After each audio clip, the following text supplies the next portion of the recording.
Pane mukadzi nemurume vanorara muCoffin. Disclaimer: kana une hana nhete usaone vhidhiyo rinoni, asi ukariona futi richakubatsira kuti ugoziva zviri kuitika munyika.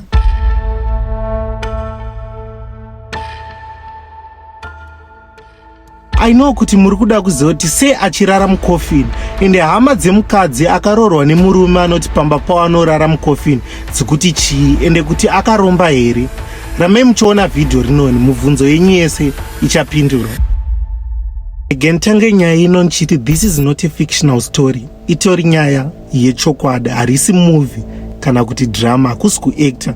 Munhu chaiye akatoitwa interview. Ende munhu uyu wamunoona achirara muCoffin kudai soka. Uyu munhu uyu hazvire kuti hana mubhedha. Atori nedzimba dzakawanda. Munhu atori nedzimba kwakaita kunge kunana Borodebrook. Hani muri kuona malevels andiri kutaura. Munhu atori nemazimari. Ende kutorara pamubhedha, kurara muCoffin doesn't mean kuti hana mubhedha. And instead of sleeping in his comfortable bed, he slept in the coffin. His housemaid was the only person who was allowed to enter his room, and only when she comes serve breakfast or food. Even though he had a lot of property and a lot of money, people were afraid of him. Zvakaoma zviri kuitika panyika. Muri kutoona kuti munhu uyu ari kutomwira tea akagara muCoffin, asi matebho atori naye. Uyu munhu atori nedzimba hombe dzakatowanda, hatofariri kutomwa tea. Ende izvi zvikutoreva kutoti time yaanorara muCoffin akutoiona unge shoma. Iye akutofarira Coffin zvekuti akutomwa tea akagara muCoffin. Can you imagine? The coffin he refers to is not for his burial. Instead, he uses it as his bed and even sits in it when watching TV or relaxing. He is very wealthy, owning many beautiful houses. Chinzwa kusangana kwavakaita nemukadzi uyu waakazorora uyu. Alright, mukadzi uyu akatoonawo interview yakaitwa murume uyu achinzi kune murume anorara muCoffin. Ende iye paakatoonawo interview akatoshamisika sezvamuri kuita izvozvo. Hana nhasi muri kutofunga kuti pamwe idrama kana kuti kuacta. Akashamisika akati, kune munhu anotorara muCoffin.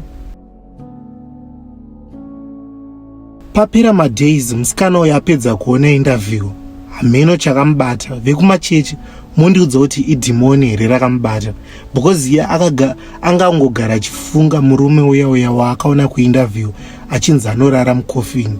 But achimufunga kudaro, aimufunga futi achiti mukomana uyu akandinakira, ari handsome. Akabva atora step yekuti achitora nhamba dzemurume uyu ainzi anorara muCoffin kuti amusendere message paWhatsApp achimuudza kuti ndanakirwa newe. Kunakirwa nemunhu anorara muCoffin manheru. Is because while others were afraid of him and every woman who came to his home and found out that he slept in a coffin ran away, he found his perfect match. Wapo wengine wanasema kwamba na tamaa za pesa, tamaa za mali. Wengine wanachukulia mimi pia ni wale. Zvapedza kudaro vese vakabva vatotanga kudanana. But vatanga kudanana kudaro, mukadzi uyu akabva azoudzwa kuti kana uchidaita mukadzi wangu unofanira kurara neni muCoffin manheru, haufaniri kurara pamubhedha. Tamaa za mali. Wengine wanachukulia mimi pia ni wale kwamba na mimi ni mshirikina. The first time she slept in the coffin, she saw many things. Akatoona zvimwe zvinhu zvakamutyisa, akatomhanya kaenda kumusha, akadzokera kumba kwavo. She saw many things and was very surprised. It was difficult in the first place, but today I can confidently say that she is living a happy life. Vakudanana kudaro, mukadzi uyu akaudzwa nemurume kuti kana wamukadzi wangu unofanira kunge uchirara neni muCoffin.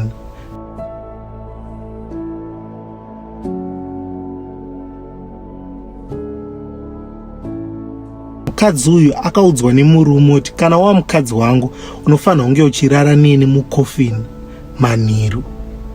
Ende iye akabva abvuma. Apedza kurara, first day rake akamuka makuseni achitiza pambapa, because pane zvaangaona mukati meCoffin. Ende nanhasi pamainterview haatobvumidzi kuti ataure zvinhu zvaakaona muCoffin, because murume wake akamuudza kuti hatisati takubvumidza kuudza vanhu nemaelders. Hameno kuti maelders vakuru vesatanism here kana kuti chii? Inini handitozivi. Night, I entered the room but felt intense fear. What I saw scared me so much that I lost patience and ran away. I couldn't stay in his house because of the terrifying things I had seen. Another day, he came to me in the city and asked what had happened. I told him how scared I was by what I saw. He reassured me that it was normal and not a problem, explaining things further until I started to understand. Ene murume uyu akatobva atovhunzwawo futi painterview kuti unoshandisa mushonga here, wakaromba here. Iye haana kuda kutenderera. Akabva ataura kuti alright, tisati taenda kure, ndanchikumbira kuti vese vari kuona video musubscribe kune vasati vambosubscribe paHasta PV, kusubscribe mahara, ngobaya ichecho nechibhere icho kuitira kuti mugoudzwa pandoposta amwe mavideo, then tochidzokera kunyaya. Murume uyu paakabvunza kuti munoshandisa mushongere, akatobvuma painterview yaanotoziva kuti ichatoiswa paYouTube, painternet, akatobvuma kuti akaromba. Let me tell you the truth. When I lie in that coffin, I can see many things that others cannot. Many people wonder how it's possible. Some say it must be very hot inside. But I can tell you it feels like another world entirely. There's no cold, and even today my wife and I sleep comfortably inside it. Semaonera ndikuita nyaya, kurara muCOFFIN imhiko yaakapiwa. Ende handimuri kutoona kuti munhu atori nemari, saka ndofunga zvinobva zvienderanawo nemari yaakuwana ikoko kusatanism yavo, iye achinzwa futi unozorara muCOFFIN manheru. I was born in Kilwa and now live in Dar es Salaam. Currently, I'm staying at home, but soon I will be helping my husband with his business and other activities. I'm not going to explain how I managed it, but it's definitely challenging to accept that a man lives in a coffin and then decide to marry him. However, I didn't have any issues because I loved him. Ende mhuri kuti iri kufara nekurarama kwavo kuita kwekurara muCOFFIN. Takanzwa futi kuchinzi mukadzi wacho akaisirwa dzimba dzese nemaproperty muzita rake. Saka here's a question, imunofunga kuti mukadzi uyu anoda murume here kana kuti akangomudira mari?